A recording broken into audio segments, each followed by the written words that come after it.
একদিন সকালে সাইমের বাবা আব্দুর রাজ্জাক গরুর হাটে যাওয়ার জন্য রওনা দেয়। আর তখন সাইম দৌড়ে আসে বাবার সাথে গাভী কিনতে যাবে বলে। এরপর তারা দুজনেই গরুর হাটে যায় আর গরু দেখতে থাকে। বাবা, একে নাও না, দেখো না কত শান্ত। দেখে মনে হচ্ছে বেশ বয়স্ক, দুধ হয়তো খুব বেশি দেবে না। চাচা, এইটা খুব ভালো গাভী, খুব বেশি একটা বয়স হয় নাই। আমার খুব টাকার প্রয়োজন বইলা বিক্রি করতাছি, নইলে ওরে আমার কাছেই রাইখা দিতাম। একদিনে 5 থেকে 8 লিটার কইরা দুধ দেয় এই গাভী। আর স্বভাব চরিত্র বেশ শান্ত শিষ্ট, ঘরে নিলে মায়ায় পইরা যাবেন। কিন্তু আমার মনে হচ্ছে গাভীটার বয়স বেশি হয়ে গেছে, আর কদিন গেলে হয়তোবা ওর মাংসও খাওয়া যাবে না।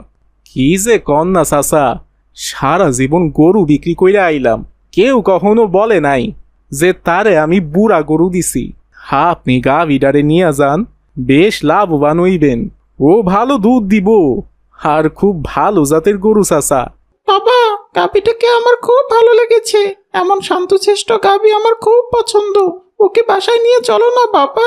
বিক্রেতার প্রশংসা এবং সাইমের জোড়াজুড়িতে আব্দুর রাজ্জাক শেষ পর্যন্ত গাভীটি কিনে নেয়। আর গাভীর নাম রাখা হয় ময়না। প্রথম দিন ময়না ঘাস খাচ্ছে। ময়না, তুই আমার বন্ধু, আজ থেকে আমি তোর খুব যত্ন নেব।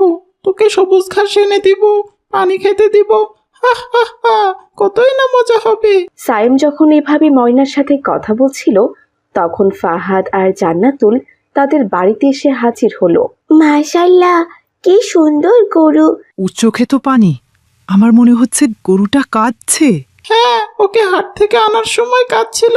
হয়তো আগের মালিক ওকে খুব মেরেছে, আর নয়তো আগের মালিকের জন্য ওর খুব কষ্ট হচ্ছে। আমার মনে হচ্ছে ওর আগের মালিকের জন্য খুব মন খারাপ হচ্ছে, বেচারা গাভী। যাই হোক সাইম, চল আমরা খেলতে যাবো। অনেকক্ষণ ধরে তোর জন্য অপেক্ষা করছিলাম, কিন্তু তুই তো মাঠে আসলি না, তাই আমরা সবাই চলে এলাম তোদের বাড়িতে। তোরা যা, আমি খেলতে যাব না রে। কাল গরুটা আমাদের বাড়িতে নিয়ে আসা হয়েছে, তারপর থেকে গরুটা কেমন কান্নাকাটি করছে।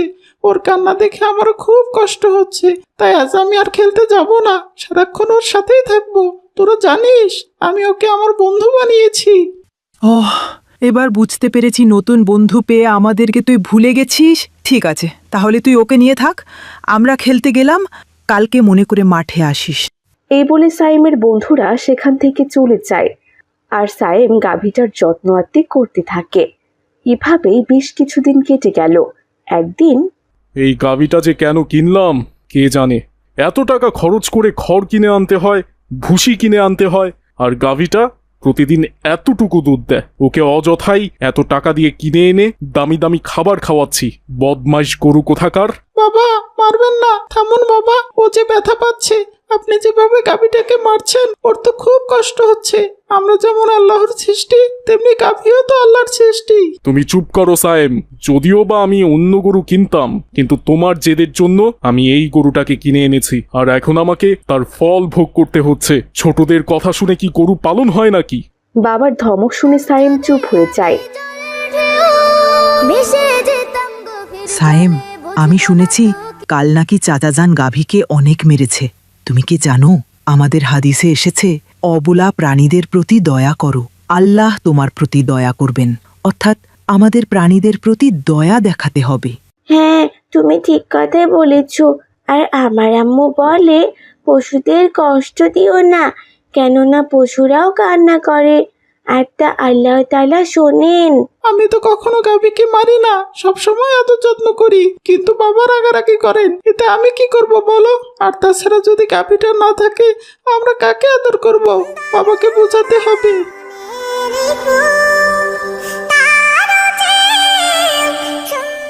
পরের দিন সকালবেলা গাভীটি মাত্র 1 কেজি দুধ দিয়েছে। এই দেখে আব্দুর রাজ্জাক বেশ রেগে যায়, আর রেগে গিয়ে গরুটিকে মারধর করতে শুরু করে। এত মার খেয়ে ময়না একসময় চিৎকার করে মাটিতে লুটিয়ে পড়ে, কিন্তু গাভীটি আর ওঠে না। ময়না, উঠে দাঁড়াও। এই ময়না, ওঠ। এই তুমি কি করলে বাবা? আব্দুর রাজ্জাক চুপচাপ দাঁড়িয়ে, তার মুখে অনুশোচনার ভয়। সে বুঝতে পারছে যে গাভীটি মারা গেছে। পরদিন আব্দুর রাজ্জাক মসজিদে যান আর সব কথা ইমাম সাহেবকে খুলে বলেন। ভাই আব্দুর রাজ্জাক, কোরআনে বলা হয়েছে প্রত্যেক প্রাণী আমার জিকির করে, কিন্তু তোমরা বুঝতে পারো না। অর্থাৎ প্রতিটা প্রাণী আল্লাহ তাআলার জিকির করে, কিন্তু তা আমরা বুঝতে পারি না। তাছাড়া আপনি জানেন রাসূলুল্লাহ সাল্লাল্লাহু আলাইহি ওয়াসাল্লাম বলেছেন, এক মহিলা বিড়ালকে না খাইয়ে আটকে রেখেছিল, তাই সে জাহান্নামে গেছে। আমি এতটা নিষ্ঠুর তা আগে বুঝিনি। আমি গুনাহ করেছি হুজুর, আর কখনো এমন ভুল হবে না। আমি আর কোনোদিন কোনো অবলা প্রাণীকে কষ্ট দেব না, আর নিজের কৃতকর্মের জন্য আল্লাহ তাআলার কাছে ক্ষমা চেয়ে নেব। নিশ্চয়ই আল্লাহ তাআলা ক্ষমাশীল।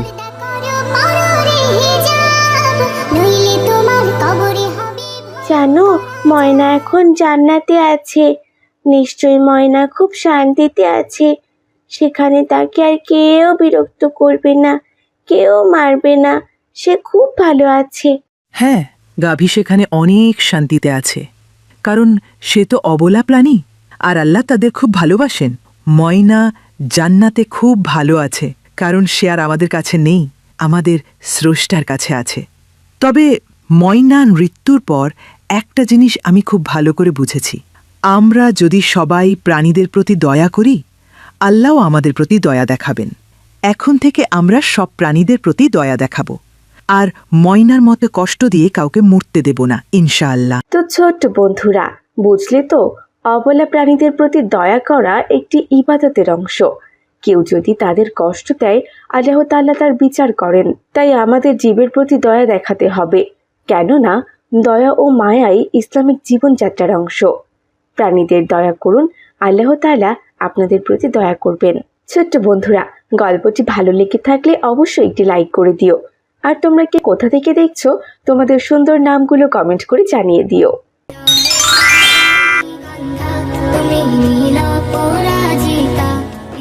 জিন্দাবাদ জিন্দাবাদ, মুসলিম দেশ ইরান জিন্দাবাদ। ইরানের প্রধানমন্ত্রীর প্রতি ভালোবাসা বেড়ে গেল শত শত কোটি।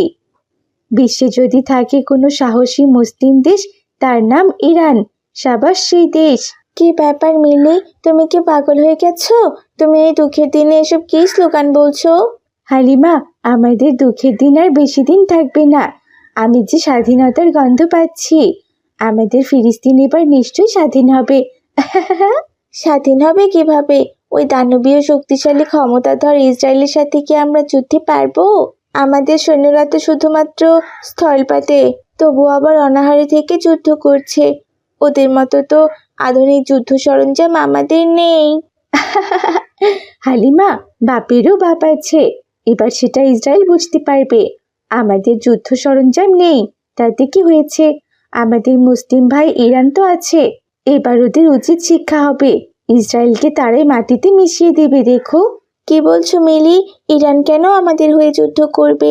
আমাদের যুদ্ধ সেই কতদিন থেকে চলছে। যুদ্ধে আমাদের কত ভাই বোন শহীদ হয়ে গেল। কই, কোনো মুসলিম দেশ তো এগিয়ে এলো না, কেউ আমাদের সাহায্যই করলো না। সবাই শুধু চেয়ে চেয়ে দেখছে। তাহলে ইরান কেন এগিয়ে আসবে? এটা অবশ্য তুমি ঠিক বলেছ হালিমা। এই পৃথিবীতে অনেক মুসলিম দেশ থাকলেও সবাই আসল মুসলিম না, নামমাত্র মুসলিম। তারা শুধু নিজেদের স্বার্থ নিয়ে পড়ে আছে। তারা যে যা নিজের চিন্তা করে, কিন্তু তারা একবারও চিন্তা করে না এই মানুষরূপী অমানুষ ইসরায়েল ঘাত সরকারকে মদত দিলে একদিন পুরো মুসলিম বিশ্বকেই সে শেষ করে দিবে। সেটা শুধুমাত্র ইরান বুঝতে পেরেছে। এর জন্য ইরান আমাদের হয়ে যুদ্ধ করার জন্য ইতিমধ্যে অ্যাকশন শুরু করে দিয়েছে। ওই দখলদার হানাদার ইসরায়েলি বাহিনীরা যেভাবে আমাদের দেশটাকে তছনছ করে ফেলেছে, ঠিক সেই রকমই ইরান ওদের দেশকে তছনছ করছে। হালিমা, তাই নাকি মিলি? তুমি কিভাবে দেখলে? সত্যি ইরান যুদ্ধ শুরু করেছে? হ্যাঁ হালিমা, ইরান ইতিমধ্যে যুদ্ধ শুরু করে দিয়েছে। অলরেডি ইসরায়েলের রাজধানী তেল আবিব তারা তছনছ করে ফেলেছে। দূরপাল্লার ব্যালিস্টিক মিসাইল ছুড়ে ওদের দেশকে ঠিক আমাদের দেশের মতো করে ফেলেছে। কঠিন প্রতিশোধ নিচ্ছে ইরান। ওই যে কথায় আছে না, আল্লাহ ছাড় দিলেও ছেড়ে দেয় না। ইরান তার প্রমাণ দিচ্ছে। এরকম চলতে থাকলে আমার বিশ্বাস আর কিছুদিনের মধ্যেই আমরা স্বাধীন হয়ে যাব হালিমা। কি বলছো মিলি, তোমার কাছে কি এর কোনো প্রমাণ আছে? হ্যাঁ হ্যাঁ হালিমা, প্রমাণ আমি সাথে করে নিয়ে এসেছি। জানি কেউ আমার কথা বিশ্বাস করবে না। এই দেখো, এই ভিডিওগুলো দেখো। হায় আল্লাহ, এটা আমি কি দেখলাম! আজ তো আমাদের ঈদের দিন। এই প্রথম কোনো মুসলিমদের সাহসিকতার পরিচয় দিল। তারা আমাদের হয়ে যুদ্ধ করছে।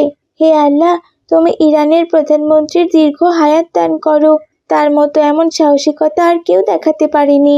আল্লাহ, তুমি তাকে বিজয় দান করো। আর ওই ইসরায়েলের দখলদার সরকার নেতানিয়াহু যাতে এমন আফসোস করে সে কি জন্য যুদ্ধ করলো। ওরা এতদিন আমাদের উপর কঠিন অত্যাচার করেছে। ওরা এখন বুঝবে একটা যুদ্ধ মানুষকে কতটা কষ্ট দেয়। হ্যাঁ হ্যাঁ হালিমা, আমাদের এখন এই যুদ্ধ উপভোগ করতে হবে। আমাদের এখানকার সবাইকে জানিয়ে দিতে হবে যে ইরান আমাদের কতটা সাহায্য করছে। এজন্যই আমি মিছিল করছিলাম। এখন তুমিও আমাদের সাথে স্লোগান ধরো। অবশ্যই মিলি, চলো। ইরানের প্রধানমন্ত্রীর প্রতি ভালোবাসা বেড়ে গেল। শত শত কোটি।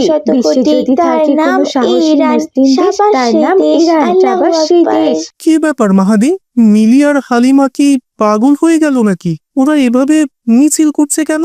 আর কি সব অদ্ভুত স্লোগান বলছে? সেটা তো আমিও বুঝতে পারছি না সাইম, ওদের হঠাৎ করে কি হলো? চলো তো আমরা গিয়ে দেখি ওরা কেন মিছিল করছে। সাইম, আমরা তো এখনই ত্রাণ পেয়ে যাব। ত্রাণ নিয়ে গিয়ে তারপর ওদের সাথে কথা বলি। এখন চলে গেলে আবার পেছনের লাইনে গিয়ে দাঁড়াতে হবে। হ্যাঁ ঠিক বলেছ। আচ্ছা, ত্রাণ নিয়েই যাই। এরপর মাহাদি আর সাইম দ্রুত ত্রাণ সংগ্রহ করে মিলি আর হালিমার কাছে চলে গেল। কি ব্যাপার মিলি, তোমরা দুজন মিছিল করছো কেন? আমাদের দেশ কি স্বাধীন হয়ে গেছে? সাইম ভাইয়া, তোমরা তো জানোই না, আমাদের দেশ তো প্রায় স্বাধীনতার দ্বার প্রান্তে। কি বলছো কি মিলি? নেতানিয়াহু কি ওর পরাজয় মেনে নিয়েছে? নেতানিয়াহু পরাজয় মেনে নেয়নি, ওকে পরাজয় মেনে নিতে বাধ্য করা হচ্ছে। কি বলছো মিলি? আমাদের সৈন্য তো অতটা শক্তিশালী নয়। ওরা যুদ্ধ করে এত শক্তিশালী ইসরায়েলকে পরাজিত করলো কি করে? না সাইম ভাইয়া, আমাদের সৈন্য তো যুদ্ধ শুরু করেছে, কিন্তু সেই যুদ্ধ শেষ করবে ইরান। ইরান আমাদের হয়ে যুদ্ধ করছে ভাইয়া। কি বলছো মিলি? ইরান আমাদের হয়ে যুদ্ধ করেছে? হ্যাঁ হ্যাঁ সাইম ভাইয়া, তাহলে আর বলছি কি, এই দেখো তার প্রমাণ। হায় আল্লাহ, এতদিনে কোনো মুসলিম দেশ আমাদের বিপদে এগিয়ে আসলো। আল্লাহ, তুমি সেই দেশকে দীর্ঘজীবী করো, আর সে দেশের প্রধানমন্ত্রীকেও দীর্ঘজীবী করো। এতদিন শুধু সব মুসলিম দেশ চেয়ে চেয়ে দেখেছে, এই প্রথম কোনো মুসলিম দেশ আমাদের হয়ে যুদ্ধ করেছে, তাও সেটা আবার মহাশক্তিশালী ইরান। এবার নেতানিয়াহু বুঝবে যুদ্ধ কি জিনিস। বুঝবে কি সাইম ভাইয়া, অলরেডি তো বুঝে গেছে। ইতিমধ্যে ইরান ব্যালিস্টিক মিসাইল ছুড়ে ওদের রাজধানী তামা করে দিয়েছে।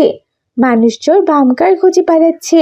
অবশ্য ওই দেশের মানুষজন সবসময় বলেছে এই নেতানিয়াহুর থাকাতেই পৃথিবীতে অশান্তি শুরু হয়েছে।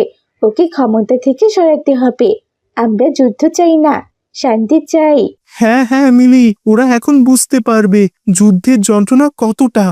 আমরা আমাদের আত্মীয় স্বজন সবাইকে হারিয়েছি। দিনের পর দিন শরণার্থী শিবিরে আছি, ঘর বাড়ি সব হারিয়ে নিঃস্ব হয়ে গেছি। আমরা স্কুলে যেতে পারছি না, খেলাধুলা করতে পারছি না, দুবেলা খাবারও পাচ্ছি না। চলো মিলি, আমাদের এই খুশির খবর পুরো শরণার্থী শিবিরে জানিয়ে দিতে হবে। এটা আমাদের জন্য অনেক বড় খুশির সংবাদ। মুসলিম দেশ জিন্দাবাদ। ভালোবাসা বেড়ে গেল শত শত কোটি, তার নাম ইরান। সাবাস সেই দেশ। আল্লাহু আকবার। সাহসী মুসলিম দেশ। এভাবে তারা মিছিল করতে করতে পুরো শরণার্থী শিবিরে ঘুরে বেড়াচ্ছে। বাচ্চাদের এরকম মিছিল দেখে শরণার্থী শিবিরের সকলেই অনেক খুশি হলো। তখন তাদের মধ্যে একটা আনন্দ উৎসব তৈরি হলো।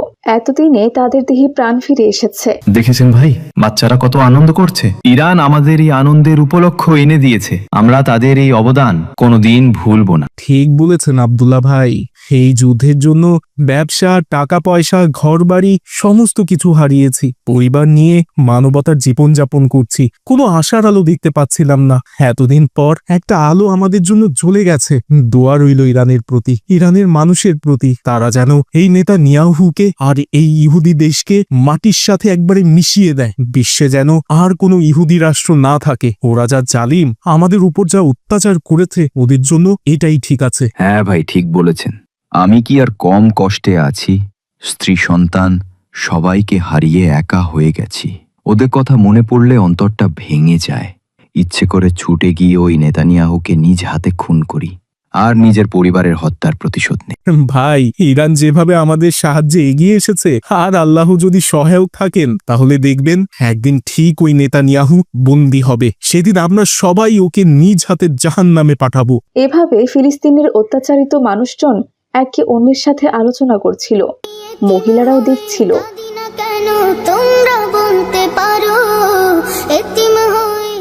ওই দেখো রেহানা ভাবি, বাচ্চারা মিছিল বের করেছে, দেখেছো? ওরা কত খুশি হয়েছে।